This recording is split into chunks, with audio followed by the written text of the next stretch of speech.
Je vous souhaite encore à toutes et à tous les bienvenus au refuge Cité de Vie. Amen. Donc les deux derniers dimanches, nous avons parlé de l'amour pour Dieu. Oui, de l'amour pour Dieu. Parce qu'il y en a qui disent l'amour de Dieu. Dieu nous aime. Dieu nous aime. Ce qui est réel, ce qui est vrai, il a démontré. Mais Dieu attend que nous puissions aussi l'aimer. Donc là, nous avons véritablement vu comment aimer Dieu, l'amour pour Dieu. Donc ce n'est pas l'amour de Dieu, mais l'amour pour Dieu. Amen. Amen. Et quand on parle de l'amour, même naturellement, quand on parle d'amour, on fait référence à quoi? Au cœur, n'est-ce pas? Dieu attend que nous puissions l'aimer. Mais bien aimé, il faut connaître une chose. Si tu as appris à connaître Dieu, si tu connais Dieu, tu réaliseras que tout ce que Dieu fait, c'est pour notre bien. Dieu n'a jamais fait quelque chose pour nous faire du mal ou pour lui. Il n'est pas égoïste. Tout ce qu'il fait, même ce qu'il nous demande de faire, quand tu vas avec le recul, quand tu vas dans la méditation, tu réalises que tout ce que Dieu nous recommande, c'est pour notre bien. Ça, il faut garder ça à l'esprit. Tu peux te dire, mais Dieu me demande de l'aimer. C'est bien pour Dieu. Où est mon bien là-dedans? Mais je t'assure que tout ce que Dieu te demande de faire, c'est pour ton bien. Amen. Nous allons prendre un passage dans Matthieu au chapitre 6, verset 21. Car là où est ton trésor, là aussi sera ton cœur. Là où est ce que tu aimes, ce que tu chéris, ce que tu appelles ton trésor, c'est là où sera ton cœur. Alors quand on voit que Dieu nous demande que nous l'aimons, il demande en gros qu'il soit notre trésor. Parce qu'il comprend qu'en faisant de lui notre trésor, notre cœur va se tourner vers lui. Parce qu'il dit que là où est ton trésor, c'est là où sera ton cœur. Amen. Voilà pourquoi l'accent, quand on a dit l'amour fait référence au cœur, nous allons comprendre que ce qui est important pour Dieu, ce qui compte pour Dieu, c'est notre cœur. C'est pourquoi notre thème de ce jour, c'est « Voici pourquoi Dieu s'intéresse plus à ton cœur ». Il nous a emmenés à apprendre à l'aimer, à le mettre au centre, que nous puissions l'aimer. Maintenant, avant de répondre, avant de comprendre le pourquoi Dieu s'intéresse plus au cœur, nous allons prendre quelques passages ensemble. Quand tu médites la parole de Dieu, de l'Ancien Testament jusqu'au Nouveau Testament, tu verras que Dieu mettait l'accent sur le cœur. Dieu mettait l'accent sur le cœur. Mais nous allons comprendre le pourquoi. Mais avant ça, voyons ce que Dieu a dit concernant le cœur. Donc déjà dans Matthieu 22, 37, notre passage qu'on a beaucoup utilisé, qu'on a parlé d'amour pour Dieu, tu aimeras le Seigneur ton Dieu de tout ton cœur, de toute ton âme, et de toute ta pensée, de tout ton cœur. C'est le premier mot que Dieu met en avant. Il a dit, tu aimeras le Seigneur ton Dieu de tout ton cœur. Donc il dit, tu aimeras le Seigneur ton Dieu de tout ton cœur. Après, il a dit ton âme et tes pensées. Mais avant tout, il a dit de tout ton cœur. Bien aimé, c'est là où tu vois que Dieu ne veut pas qu'on puisse l'aimer avec un cœur partagé. Il veut de tout notre cœur. De tout ton cœur. Que ton cœur soit totalement pour Dieu. C'est ce que Dieu dit dans cette parole. On va encore lire un autre passage, on va faire beaucoup de lectures. Matthieu 15, au verset 8. Il dit dans ce passage, suivez très bien, « Ce peuple m'honore des lèvres, mais son cœur est éloigné de moi. » Il fait un constat, il dit, « Ce peuple-là m'honore des lèvres. Ce peuple-là me chante, ce peuple-là me prie, mais quand je vois moi Dieu qui sait tout, son cœur est loin de moi. » Est-ce que quelqu'un me suit? Donc l'accent est mis encore et encore sur le cœur. Ce qui intéresse Dieu, c'est notre cœur. Tu te dis, mais je prie beaucoup. C'est bien que tu pries beaucoup. C'est bien que tu chantes beaucoup. C'est vrai que tu prêches beaucoup. Mais est-ce que tu le fais avec ton cœur? Tu fais beaucoup de choses. C'est louable. Les gens vont dire, ouais, vraiment, elle passe beaucoup de temps à l'église. Quand on l'appelle, elle est toujours à l'église. C'est bien pour ces personnes-là. Ces personnes-là t'apprécient, ces personnes-là, tu les impressionnes. Mais tu n'impressionnes pas Dieu. Parce que Dieu attend que cela se fasse comment? Avec ton cœur. Que cela se fasse d'abord et avant tout avec ton cœur. Est-ce que quelqu'un me suit? On va prendre un autre passage, toujours pour faire asseoir ce que nous sommes en train de dire. 1 Samuel 16, verset 7. Donc le contexte c'est quoi? Le prophète Samuel, Dieu l'envoie chez David, voilà, pour aller oindre une personne. Et quand il arrive, il voit ses frères, les chamans costauds par apparence. Mais entendez ce que Dieu dit. Et l'Éternel dit à Samuel, ne prends point garde à son apparence et à la hauteur de sa taille, donc à l'un de ses frères, car je l'ai rejeté. L'Éternel ne considère pas ce que l'homme considère. L'homme regarde à ce qui frappe les yeux, mais l'Éternel regarde comment? Au cœur. Une fois de plus. L'homme regarde à ce qui frappe les yeux. Quand le prophète est arrivé, il a vu les frères de David. En apparence, il y avait des personnes qui avaient le gabarit de roi. Quand il voyait l'apparence, il se dit, bon, certainement c'est lui. Je pense que c'est lui. Il est costaud, il a l'éloquence, il a ceci, il a la posture. Mais Dieu dit, lui, il ne regarde pas ce qui frappe les yeux. Il ne regarde pas ce que l'homme considère. Il ne regarde pas ce qui impressionne les êtres humains. Mais lui, il va où? Au cœur. Il va dans les profondeurs, il va regarder ce qui est à l'intérieur du cœur. Parce qu'il y a des personnes, quand tu les vois en impression, il y en a qui disent, ah, quand tu la voyais faire ou tu le voyais faire, c'est comme s'il dormait à côté de Jésus. Ça, c'est l'être humain qui parle comme ça. Mais Dieu, qui voit dans le cœur, sait que tout ça, c'est un cinéma. Il y a même, je me souviens, un pasteur qui disait qu'il y a beaucoup qui ont raté leur vocation. Il y a beaucoup d'acteurs dans les églises. Je suis désolé, c'était son constat. Parce que beaucoup jouent tellement bien le rôle que tu as l'impression que, voilà, tout va bien. Mais Dieu dit, ton cœur est éloigné. Dieu dit, mais moi je regarde au cœur. Est-ce que tu es en train de me suivre? Jérémie, on va prendre le dernier par rapport à ça, 29, 13. Jérémie 29, 13. Vous me chercherez et vous me trouverez si vous me cherchez comment? De tout votre cœur. Une fois de plus. Vous me chercherez. Dieu dit, parce qu'il y a des personnes, quand tu les vois, ils cherchent Dieu. C'est comme si chercher Dieu, en fait, ne s'arrête pas. Il y a les personnes qui ont l'impression que Dieu ne se fait pas trouver. Bien aimé, mais Dieu dit, il se fait trouver.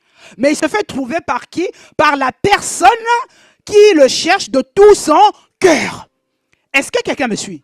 Je ne sais pas combien de temps toi tu as fait pour chercher Dieu, comment tu cherches Dieu, mais tu as la réponse. Dieu dit, vous me trouverez si vous me cherchez comment? De tout votre cœur. Si tu me cherches de tout ton cœur, parce que tu dis, mais il est où Dieu? Voici ma situation, je pleure, je danse, je jeûne. Bien aimé, ce n'est pas le nombre de fois où tu as jeûné. Ce n'est pas le nombre de fois où tu vas prier, te lever. Il y en a qui pensent que pour trouver Dieu, c'est de 2 heures du matin à 3 heures du matin. Il y en a qui ont même des créneaux déjà où ils te disent, oh, lève-toi à 2 heures. Il y en a qui pensent que le miracle doit se faire, il faut confronter ça. Non, bien aimé, Dieu dit de tout ton cœur. Si ton cœur est engagé, tu peux trouver Dieu même à midi. Tu peux trouver Dieu à 9 heures. Tu peux trouver, peu importe l'heure. Il n'est pas dans notre chronos, il n'est pas dans notre temps, il n'est pas sur l'horloge. Il est sur celui qui cherche de tout son cœur. Est-ce que tu as engagé Dieu, tu as engagé ton cœur à chercher Dieu?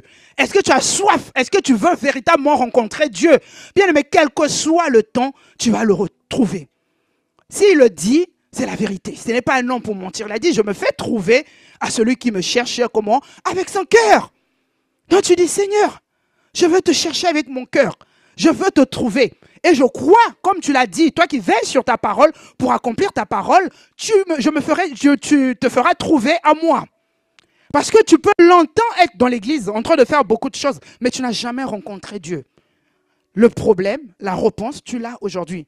C'est parce que tu n'engages pas ton cœur.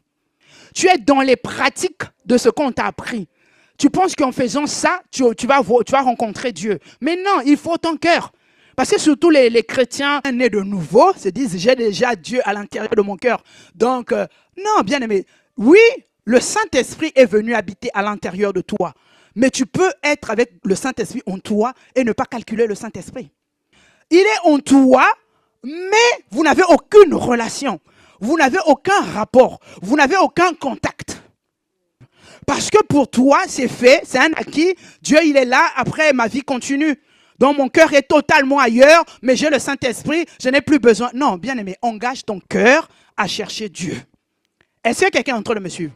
Engage ton cœur à chercher Dieu. et le verras, il te se fera trouver à toi. Est-ce que quelqu'un me suit? Et alors, pourquoi le cœur? Pourquoi le cœur est si important pour Dieu? Pourquoi Dieu s'intéresse-t-il qu'au cœur? Le cœur est simplement le champ de bataille du monde spirituel. Le cœur, c'est le champ de bataille du monde spirituel. C'est-à-dire que quand Dieu veut te communiquer une parole, quand Dieu veut te communiquer une pensée, quand Dieu veut te faire du bien, il passe comment? Par ton cœur. C'est un principe qui est établi. Dieu ne peut pas te faire de bien autrement qu'en passant par ton cœur. Si tu veux vivre la vie de Dieu, si tu veux manifester la parole de Dieu, Dieu passe par ton cœur. Parce que quand tu pries et que tu parles à Dieu, quand tu as des doléances ou quand tu as des requêtes, tout ce que tu veux, quand tu t'adresses à Dieu, Dieu te répond comment? Par sa parole. Mais cette parole, il la dépose où? Dans ton cœur. Il la dépose dans ton cœur. Alors, la parole prendra effet en fonction de l'état de ton cœur. Si la parole vient à l'intérieur de ton cœur et que la parole est étouffée, est-ce que c'est la faute à Dieu? Est-ce que tu vas dire, bon, Dieu ne m'a pas écouté, je prie, je fais tout? Mais non, la parole est bien arrivée, mais la parole n'a pas pu produire du fruit. La parole n'a pas pu se manifester. Elle n'a pas pu être efficace parce que à l'intérieur de ton cœur, il y a des situations, il y a des choses qui ont empêché la parole de se manifester. Voilà pourquoi ton cœur doit simplement appartenir à Dieu. Parce que si à l'intérieur de ton cœur, il y a Dieu, il y a tout ce qui est agréable pour Dieu. Et quand la parole vient, la parole va se déposer à l'intérieur d'un cœur, d'une terre fertile, propice pour que la parole produise du fruit. Et encore, puisque Dieu s'intéresse au cœur, je vais te dire une chose, que le diable aussi s'intéresse au cœur. C'est le champ, c'est la rencontre, c'est le terrain pour le monde spirituel. C'est-à-dire que tout esprit spirituel, tout ce qui est spirituel s'intéresse au cœur. Quand un être spirituel veut atteindre un homme, un être humain, il passe par son cœur. Est-ce que quelqu'un me suit? Et donc le diable aussi, pour te faire du mal, passera par ton cœur. Quand il arrive à polluer ton cœur, il s'en va. Il sait que toi, tu n'es plus un cas où il va se tracasser parce qu'il sait qu'il a déjà gagné ton cœur.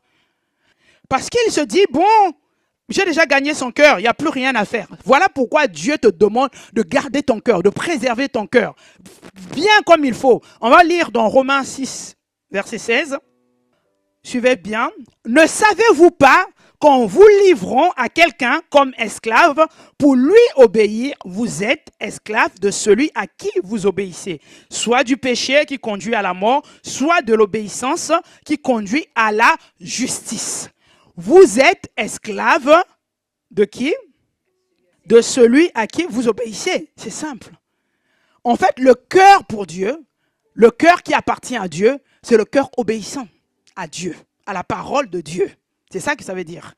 Maintenant, si ton cœur obéit à un autre maître, tu deviens esclave du maître à qui tu obéis. Toi qui te dis enfant de Dieu, toi qui te dis sauvé par Jésus, toi qui marches en disant j'ai le Saint-Esprit à l'intérieur de moi, il suffit juste que ton cœur soit désobéissant à Dieu et obéisse à Satan. Tu te mets toi-même naturellement sous l'esclavage de Satan. Alors que tu es censé être enfant de Dieu, alors que tu es à Dieu, mais tu fais le choix de désobéir à Dieu, d'obéir à Satan, je suis désolé, tu te mets sous l'esclavage de celui à qui tu obéis. C'est la parole de Dieu. Amen. Voilà pourquoi il est important de sonder son cœur. David, il disait, sonde-moi et connais mon cœur. Il dit, sonde-moi à Dieu. C'était sa prière. La personne que Dieu appelait l'homme selon son cœur. Il disait à Dieu, sonde-moi et connais mon cœur.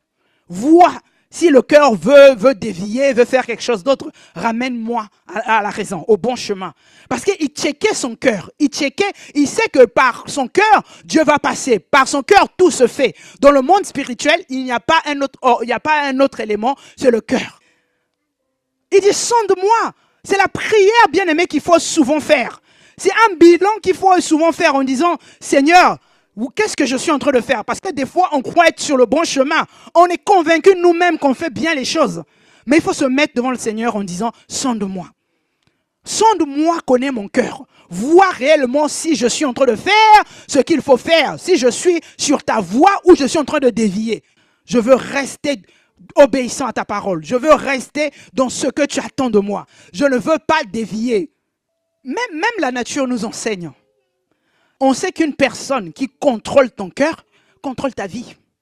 Est-ce que vous avez déjà entendu les langages du genre, ouais, bon, souvent les gens disent, il a blagué avec mes sentiments. C'est parce que tu lui as donné ton cœur. Si tu ne lui avais pas donné ton cœur, la personne, il ou elle, n'allait pas blaguer avec tes sentiments, n'allait pas blaguer avec ta vie, parce que tu lui as livré ton cœur. Mais si tu donnes à quelqu'un ton cœur, bien aimé, tu donnes le contrôle de ta vie à cette personne. C'est là où tu réalises que donner son cœur là, tu décides. Parce que on voit aussi des personnes, après plusieurs déceptions, qui arrivent à dire « je ne veux plus aimer ». Ils blindent leur cœur, ils ferment leur cœur. Est-ce que quelqu'un me suit? Il y a quelqu'un qui dit « je n'arrive plus à aimer ».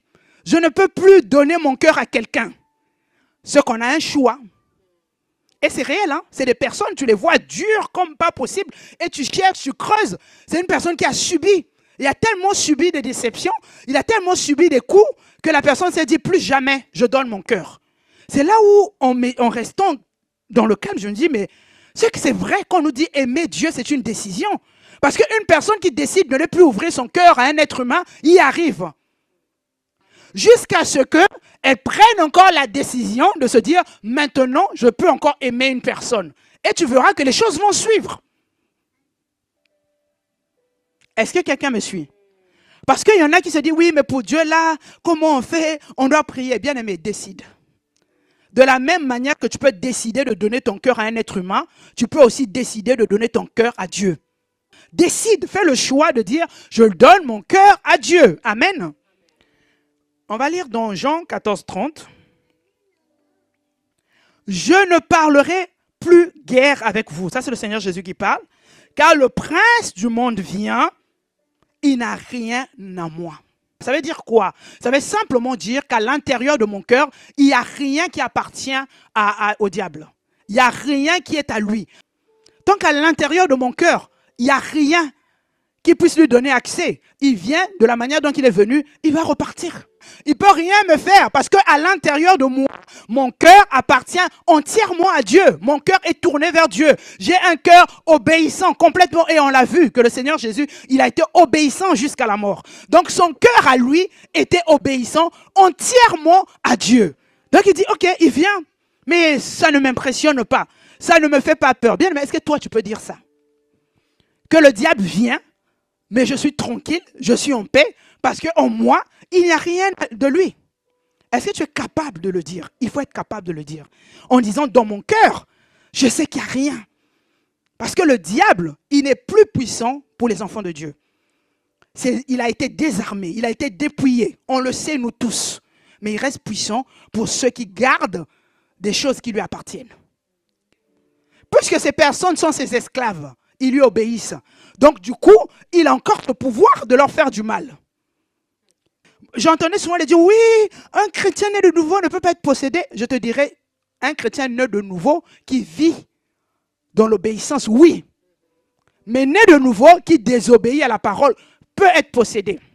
Eh oui, parce que la preuve, on en a délivré des chrétiens nés de nouveau. Voilà pourquoi, dans Ephésiens 4, verset 26, voilà comment Dieu nous aime, il nous prévient.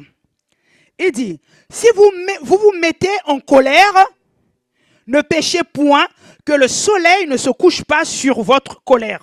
Et ne donnez pas accès au diable. Pourquoi? Parce que la colère à l'intérieur de votre cœur donne accès à qui? Au diable. Tu t'es énervé, tu t'es mis en colère, mais Dieu te dit, prends le temps de te repentir. Prends le temps d'enlever cette colère à l'intérieur de ton cœur. Parce que sinon, tu donnes accès à qui? Au diable. Bien aimé, je vais te dire une chose. Là, on a parlé de colère, mais il n'y a pas que la colère. Tout ce qui est de l'ennemi, tout ce qui est œuvre de la chair. que ça soit la colère, que ça soit la calomnie, que ça soit l'impudicité, que ça soit la masturbation, que ça soit tout ce qui n'est pas de Dieu, que ça soit les pensées impures, tout ce que tu veux, tant que ça reste à l'intérieur de toi, tu donnes accès au diable. C'est comme ça. Aujourd'hui, tu as le Saint-Esprit, tu as la capacité de te sonder toi-même. Tu as la capacité de dire, Seigneur, je sonde mon cœur, je regarde, je check. C'est là où on nous parlait, le pasteur nous parlait de bilan. Fais ce bilan tout le temps en disant, qu'est-ce qui n'a pas fonctionné aujourd'hui? Comment j'ai marché aujourd'hui? Qu'est-ce que j'ai fait? Qu'est-ce qui peut donner accès au diable à ma vie? Il y a des épreuves, quand ça t'arrive, assieds-toi et examine ta vie. Examine ton cœur. Examine-toi. Parce qu'on donne tout sous couvert, toutes choses concourent pour le bien. Est-ce que tu aimes Dieu? Est-ce que tu es obéissant à Dieu? Est-ce que quelqu'un me suit? Je m'emballe plus directement quand quelqu'un vit une situation. Je ne viens pas directement dire à la personne, tu sais, toutes choses concourent pour le bien de ceux qui aiment Dieu. Tu sais, non, bien aimé, il y a des fois où tu t'assois avec la personne, fais un vrai entretien en expliquant les choses à la personne. Parce que si tu balais tout sous le sous-couvert, c'est Dieu qui a permis, sous le sous-couvert, ça va concourir à ton bien, la personne ne prendra pas conscience et ne va pas changer sa vie. Tu ne vas pas emmener la personne à changer sa vie. La personne se sentira comme, ok, c'est comme ça. Non, bien aimé, tu emmènes une personne à dire, ok, qu'est-ce qui s'est passé concrètement? Prends le temps de t'examiner. Prends le temps d'examiner ta vie, d'examiner ton comportement, d'examiner ton cœur. Prends le temps. Tu sauras, parce qu'il y a des épreuves, ok, qui sont permises par Dieu, mais il y a des épreuves, c'est simplement les conséquences. Parce qu'on laisse accès, on ouvre la porte au diable, et le diable entre dans nos vies et fait ce qu'il sait faire.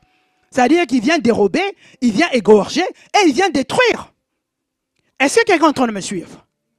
Ferme-lui la porte. Mais quelle porte? La porte de ton cœur. À chaque fois que la Bible dit, entre dans ta chambre, ferme la porte, c'est le cœur. C'est triste de passer beaucoup de temps à prier, à jeûner, à se priver, et quelque part, tu n'arranges pas ta vie. Bien aimé. À quoi ça te sert tout ça? Si c'est à côté, tu as une porte. C'est comme si tu es là, tu fais passer de l'eau, tu as un tuyau qui fait passer de l'eau, et de l'autre côté, le seau est totalement percé. Mais l'eau ne peut pas rester dans un seau percé. Tu es en train de faire entrer de l'eau, mais à côté, l'eau est en train de ressortir de la même manière. Parce qu'à l'intérieur de toi, il y a des choses qui ne vont pas. Tu ne peux pas maintenir cette eau avec un seau percé. Tu ne peux pas garder la parole de Dieu si à l'intérieur de ton cœur, il y a des choses qui ne vont pas. S'il y a des épines, il y a des ronces, il y a des choses qui appartiennent au diable, la parole de Dieu ne peut pas faire effet. Voilà pourquoi Dieu s'intéresse à ton cœur. Il te dit, garde ton cœur plus que toute autre chose. Proverbe 4, verset 23. Garde ton cœur plus que toute autre chose, car de lui viennent les sources de la vie. D'autres versions disent, de lui jaillissent les sources de la vie. Surveille ton cœur. Dieu, il passe par le cœur. Le diable aussi veut passer par le cœur. Maintenant, c'est à toi de dire, mon cœur est blindé. Mon cœur est protégé. Je donne accès qu'à Dieu. Il est à Dieu et à Dieu lui seul. Est-ce que quelqu'un est en train de me suivre? Parce que même quand toi tu penses que le cœur, je n'obéis plus à Dieu, mon cœur n'est plus à Dieu, mon cœur est libre. Oh, bien aimé, le cœur n'est jamais libre. Alors que Dieu, lui, vient solliciter. Il dit, je me tiens à la porte et je frappe. Celui qui entend ma voix et m'ouvre, j'entrerai. Est-ce que quelqu'un me suit? Dieu, il te sollicite. Il vient, il se tient à la porte de ton cœur. Il frappe. Si tu ouvres la porte, il rentre. Mais le diable, il ne va pas te solliciter. Est-ce que quelqu'un me suit? Satan, lui, il ne te sollicite pas. Il ne frappe pas à la porte, il n'attend pas que tu ouvres. Lui, à chaque occasion, c'est pourquoi il rôde. Il cherche qui se laissera dévorer. Il est en train de tourner. Dès qu'il trouve qu'il y a une occasion, il y a un accès quelque part, il rentre. Est-ce que tu vois le pourquoi Dieu s'intéresse au cœur? On va lire dans Matthieu 12, 43. Suivez très bien. Et le Seigneur dit, Jésus, lorsque l'esprit impur est sorti d'un homme, suivez très bien une personne qui a été délivrée de l'esprit impur. Donc, lorsque l'esprit impur est sorti d'un homme, il va par des lieux arides. Cherchant du repos, il n'en trouve point. Alors il dit, je retournerai dans ma maison d'où je suis sorti. Et quand il arrive, il la trouve vide, balayée et ornée. Il s'en va et il prend avec lui 7 autres esprits plus méchants que lui. Ils entrent dans la maison, s'y établissent et la dernière condition de cet homme est pire que la première. Il en sera de même pour cette génération méchante. Est-ce que quelqu'un est en train de me suivre? Toi, tu te dis, on a sorti l'esprit impur. Gloire à Dieu. Tu es content, la délivrance. Ouais, gloire à Dieu, on a célébré Dieu. Mais quelque part, tu ne t'assures pas à garder la maison, à mettre Jésus à l'intérieur. Tu laisses cette maison vide. Mais cet esprit dit, la dernière fois, quand on parlait d'aimer Dieu, comment aimer Dieu, on disait, tu dois d'abord déloger les anciens locataires. Ou propriétaire, tout ce que tu veux. Mais là, on dit que c'était le propriétaire, c'était sa maison. Donc, on dit, tu déloges l'ancien pour mettre Dieu. Mais toi, tu as délogé l'ancien, tu n'as pas mis Dieu. Alors, qu'est-ce que tu as fait? L'ancien, il part, il dit, bon, je vais me chercher un reconfort, je veux prendre des personnes encore plus, 7 autres, plus solides, plus forts. On va repartir dans notre maison, d'où on est sorti. Est-ce que quelqu'un est en train de me suivre? Si tu ne barricades pas ton cœur, on a sorti l'esprit impur. Mais l'esprit impur ne se contente pas de partir. Il dit, il erre, il cherche du repos. Il n'en trouve pas. Puisque les esprits, ils doivent vivre dans les êtres humains. Ils n'ont pas le droit légal de comme ça. Donc, ils vont chercher un cœur. Et quand ils partent, ils font les allers-retours pour venir voir, est-ce que la maison, il y a quelqu'un, il n'y a pas quelqu'un. Alors que Dieu te dit, moi, je m'intéresse à ton cœur. Au lieu de placer Dieu à l'intérieur, comme ça, quand ils viennent, ils disent, non, la maison est déjà occupée. On va aller chercher ailleurs. Est-ce que quelqu'un me suit? Ils vont aller chercher ailleurs parce qu'ils disent que la maison est occupée. Voilà pourquoi, bien aimé, moi, quand je lis de tels passages, je dis, oui, la délivrance existe. Parce qu'il y en a qui disent, mais c'est la même personne qu'on fait que délivrer. Bien aimé, oui, la même personne fait que délivrer. Parce qu'après la délivrance, la personne ne prend pas les précautions, n'arrive pas à barricader sa maison. Ce que les esprits reviennent. Mais quand ils reviennent, on dit que la condition est pire que la première. La première encore, tu pouvais arriver à l'emmener à l'église, ça allait, la personne priait quand même, se débrouiller. Mais là, les esprits là vont dire, on doit barricader, mettre mais vraiment des cadenas tellement fortes que même si on vient prier pour la personne entend la prière, mais ça ne lui dit rien. C'est-à-dire, il devient insensible. Ils vont vraiment mettre vraiment plus, ils vont renforcer la situation. Alors que toi, tu es là en train de dire, mais vraiment, on prie, mais c'est compliqué. Mais bien aimé, le monde spirituel est une réalité. Le monde spirituel est réel. Il s'agit du monde spirituel. Tu ne peux pas être neutre. Tu ne peux pas être vide. Tu ne peux pas. Même la nature nous enseigne-t-elle pas? Elle dit que la nature a horreur du vide. Quand il y a le vide, il y a forcément quelque chose qui vient.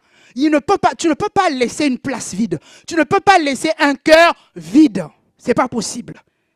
Voilà pourquoi Dieu s'intéresse à ton cœur. Si on a des gens qui t'ont enseigné, ce n'est pas lui qui va encore faire des choses, mais il t'a donné toutes les capacités. Mais il sait que si ton cœur n'est pas à lui, tu ne peux même pas utiliser ton autorité. Parce que tu te mets esclave toi-même de la personne à qui tu obéis. C'est pourquoi il te rappelle, garde ton cœur plus que toute autre chose. Surveille le cœur. Fais attention à ce qui rentre à l'intérieur de ton cœur. Fais attention, il te martèle ça. Bien aimé, ce n'est pas pour rien. Il dit les sources de la vie viennent du cœur. Pourquoi? Parce que quand on parle dans Jean 10, quand le Seigneur dit que lui, il est venu pour apporter la vie. Mais la vie en abondance. Mais cette vie-là, elle est déversée où? Dans le cœur. Est-ce que quelqu'un me suit? C'est la vie qui est déversée dans le cœur. Il ne peut pas déverser ça autrement. Dieu va déverser la vie en abondance où? La vie Zoé où? À l'intérieur de ton cœur.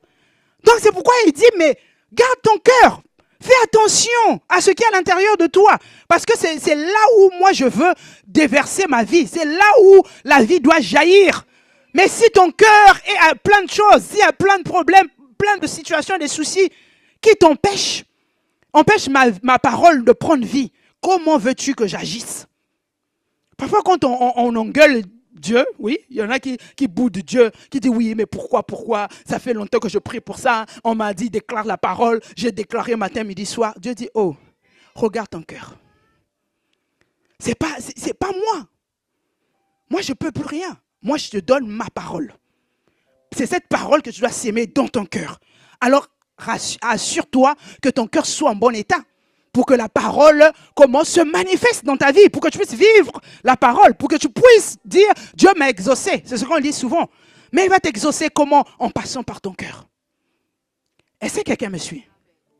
Voilà pourquoi la première chose, quand Dieu veut changer une personne, il lui donne un cœur nouveau. La première étape, quand Dieu veut véritablement, quand tu te réconcilies avec Dieu, quand tu t'es éloigné de Dieu ou quand tu viens de naître de nouveau, Dieu dit quoi? Je leur donnerai un cœur nouveau. Parce qu'il sait qu'avec l'ancien cœur là, c'est compliqué. Il renouvelle ce cœur pour que ce cœur soit capable de lui obéir. Parce que tout passe par là, par le cœur. Est-ce que tu es en train de suivre, bien-aimé? Tu vois l'importance de ton cœur. Tu vois que ton cœur doit être gardé, vaut la peine d'être gardé, d'être entretenu, de faire attention à ce qui rentre à l'intérieur de ton cœur. Cela ne dépend pas, je dis souvent aux gens, ça ne dépend pas de ce que quelqu'un peut te faire. Ça ne dépend pas de la personne en face de toi, mais ça dépend de toi. Parce que quand Dieu dit garde ton cœur, il ne met pas quelqu'un responsable. Alors on arrête de dire c'est la faute d'un tel, c'est un tel qui m'a fait. Non, non, non, non, non, tu es responsable. Il ne t'aurait pas dit garde ton cœur. Oui, parce que Dieu dit oui, si je me suis couché en colère, parce que c'est ma femme qui m'a emmené à m'énerver, c'est mon mari, non, c'est mon frère, c'est ma soeur. Non, bien aimé, c'est toi. Ah oui, oui, oui. Moi, j'ai appris à ne pas tenir les gens de responsables de ce qui m'arrive à l'intérieur de mon cœur. Une personne, tu ne peux pas contrôler les gens. Tu ne peux pas emmener les gens à être corrects partout. Mais toi, tu dois être responsable de ton cœur en disant, qu'est-ce que je laisse rentrer à l'intérieur de moi? C'est moi qui décide. Est-ce que quelqu'un me suit? Parce que oui, les déceptions, tu les auras. Les trahisons, tout ce que tu veux. Là, les gens vont t'emmener à t'énerver, les gens vont te décevoir, les gens vont faire ceci, ils vont faire cela. Tu vas pas dire que non, c'est pas de ma faute, c'est la faute d'un tel. Non, tu as le choix. Est-ce que quelqu'un me suit? Tu as le choix de laisser entrer la personne dans ton cœur ou pas. Quand je dis ça, quelqu'un dit, mais non, on ne fait pas rentrer tout le monde. Ce que la personne te fait là, l'impact de ça, là, négatif, là, est-ce que tu laisses entrer dans ton cœur ou tu laisses, il y a une barricade, c'est-à-dire comme à l'aéroport, il y a des éléments qui bipent. Quand tu veux passer, tu veux partir les portiques là, il y en a bip, bip, bip, ça ne passe pas. Fais ça de ton cœur. Il y a des choses, tu dis non, non, non, ça ne passe pas. Est-ce que quelqu'un est en train de me dire? Tu dis non, non, toi-même tu verrouilles tellement que tout de suite, quand tu vois qu'il y a quelque chose qui veut passer et que ça ne correspond pas, ça ne glorifie pas Dieu, tu dis ça ne passe pas. Tu as un choix. Ça ne passera pas, ça ne passera pas. Puisque quelqu'un, un être humain qui ne connaît même pas Dieu, s'est fermé son cœur en disant je n'aime plus personne parce qu'on m'a trop déçu. Maintenant, toi qui connais Dieu, tu ne peux pas décider de dire que je ne fais pas rentrer cette histoire dans mon cœur. Tu peux, bien aimé. Dieu nous a donné cette capacité à dire non, je ne veux pas. Sinon, un être humain qui ne connaît même pas Dieu, il y en a même, la personne était enfant quand ça s'est passé. Mais jusqu'en grandissant, en disant, je ne sais plus faire confiance, je ne sais plus donner mon cœur parce qu'on m'a tellement fait de mal. J'ai dit, ah bon, on a ce pouvoir-là? Mais si on a ce pouvoir, on a le pouvoir de gérer notre vie alors. On a le pouvoir de dire non à la rancœur, non à la rancune, non à l'amertume, non à ceci, non à cela. On a ce pouvoir. Parce que oui, souvent on prend tout en spirituel en disant, je vais prier pour ça, je vais jeûner pour ça, je vais demander à Dieu. Non, bien aimé. Il suffit juste de te dire, non, stop, c'est bon. Là, le diable a trop joué avec moi. Je sais par où il passe tout le temps. Maintenant, verrouillage, c'est bon.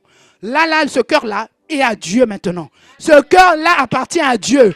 Que tu se lèves du matin au soir, il veut venir frapper il frappe pas, il veut venir foncer, il trouvera le propriétaire à l'intérieur. Dieu à l'intérieur en disant, tu ne passes pas. Parce que s'il voit Dieu, non, tout genou fléchi, non, il ne peut pas y accéder. Il suffit juste que tu mettes Dieu à la place. Tu n'auras même plus à te battre. Quand il vient lui-même, il veut venir chercher la maison d'où il est sorti là. Il vient voir, ah, c'est occupé. On va aller chercher ailleurs. Bien aimé, tu as ce pouvoir. Est-ce que quelqu'un me suit? Il faut s'asseoir, dire, Seigneur, par où, qu'est-ce que je fais pour que ce diable-là ait accès? Bien aimé, il y a des situations, non, je ne sais pas pour toi, où ça te met dans une indignation, où tu te dis, mais c'est pas possible, quoi. Le diable joue trop avec les enfants de Dieu. joue trop avec les enfants de Dieu. En fait, tu as l'impression qu'il règne encore là où il y a des enfants de Dieu. Mais pourquoi? Parce que ce sont les enfants de Dieu qui ne prennent pas les précautions. Là où Dieu te dit, garde ton cœur plus que toute autre chose. Toi, tu prends ça à la légère. Le Dieu Tout-Puissant te dit, garde ton cœur. Alors là, bien aimé, tu ne comprends pas que c'est tellement important. Il a dit plus que tout ce qu'on garde, dans d'autres versions. Plus que tout. Surveille ton cœur, plus que tout ce qu'on garde. Plus que tout. C'est-à-dire que tu surveilles ta maison, tu surveilles tes voitures, tu surveilles tes enfants. Mais on dit que plus que tout ce que tu surveilles, surveille ton cœur. Car c'est de lui que viennent les sources de la vie, bien aimé. Ton cœur est stratégique. Quand tu veux que Dieu contrôle ta vie, donne-lui le contrôle de ton cœur. Eh oui, parce que même le comportement que tu as, même le caractère que tu manifestes, même les paroles qui viennent de ta bouche, viennent d'où? De ton cœur. La Bible dit quoi? C'est de l'abondance du cœur que la bouche parle. Parce qu'il y en a qui traitent les effets, il y en a qui traitent les manifestations. Oh non, je n'aime pas ce caractère, je n'aime pas ceci. On va lire ça dans Luc 6, verset 45. Je n'aime pas, je travaille. Bien aimé, arrête de travailler. Va régler le problème de ton cœur. Est-ce que quelqu'un est en train de me suivre? Je travaille. Depuis que je suis né de nouveau, le caractère, on me le reproche. J'ai travaillé. J'ai jeûné, prié. Oh, bien aimé, règle le problème de ton cœur. Amen. On va lire ensemble, vous allez voir. L'homme bon tire de bonnes choses du bon trésor de son cœur. Et le méchant tire des mauvaises choses de quoi? De son mauvais trésor, car c'est de l'abondance du cœur que la bouche parle. Est-ce que quelqu'un comprend ça? On n'a pas besoin d'explication. L'homme bon tire le bon trésor où? De son cœur. Est-ce que tu es en train de suivre? Les réactions que tu as de l'extérieur là, viennent d'où? De ton cœur. Si tu es bon, c'est que tu as le bon trésor à l'intérieur de ton cœur.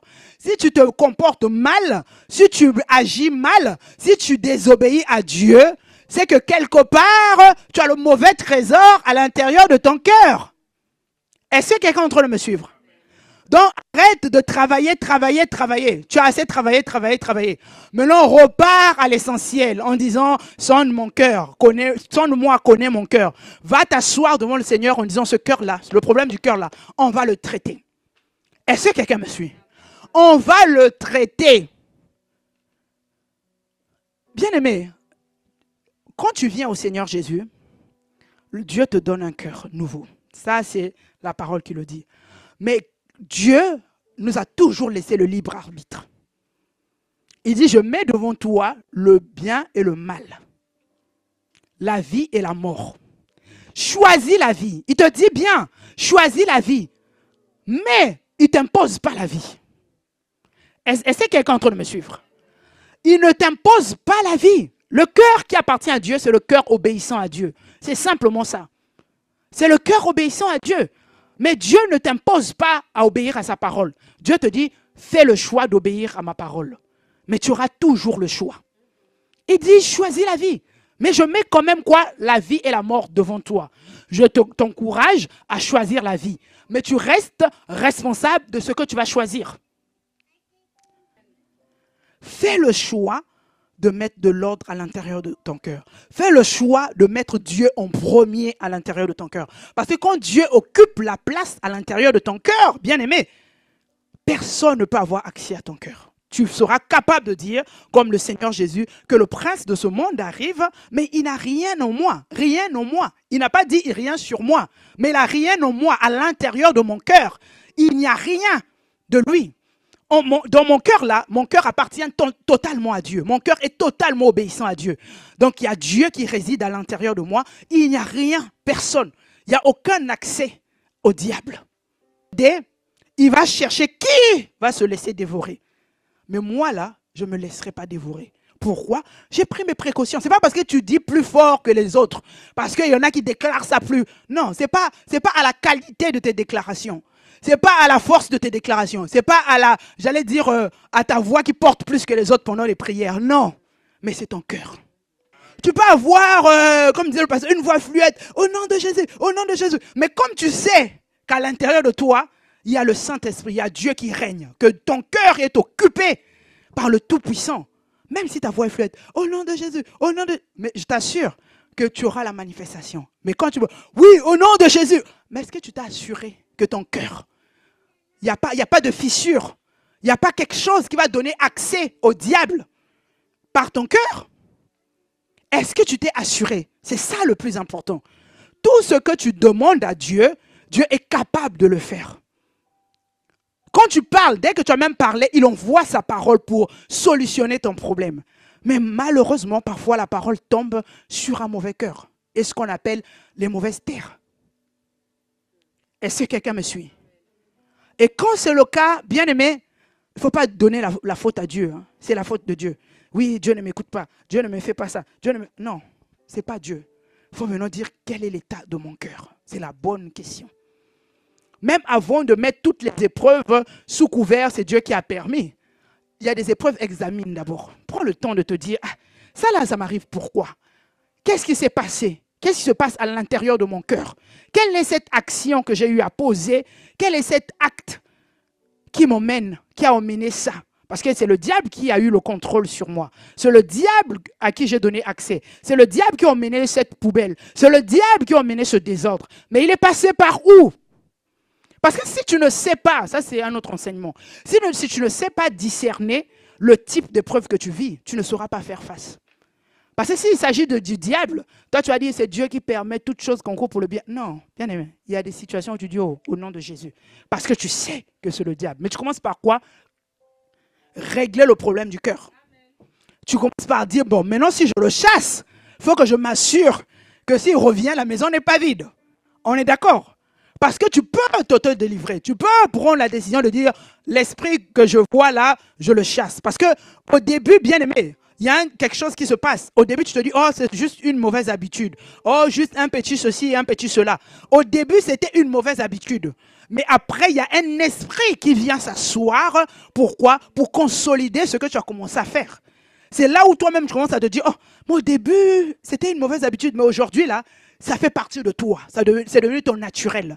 Pourquoi? Parce qu'il y a un esprit qui est venu s'accrocher en disant, ah, c'est moi l'esprit d'impudicité. Comme tu voulais un peu regarder un peu des films bizarres et tu te jouais à te masturber, maintenant l'esprit d'impudicité vient. Avant, tu te contentais à te masturber et demain, tu commences à être un vrai impudique. Est-ce que quelqu'un me suit? En fait, c'est ça. Souvent, les chrétiens n'ont pas conscience. Je dis non, c'est juste une mauvaise habitude. Il n'y a jamais de mauvaise habitude. Dès que quelque chose, tu identifies quelque chose à l'intérieur de ton cœur qui ne glorifie pas Dieu, quand tu vois que tu commences à obéir à un autre maître, n'attends pas. Parce que ce que tu gardes va te rattraper. Est-ce que quelqu'un est en train de me suivre? Ce que tu as banalisé là, le monde spirituel est dans les détails. Ce que tu banalises aujourd'hui là, c'est ça qui va te retrouver, qui va te rattraper.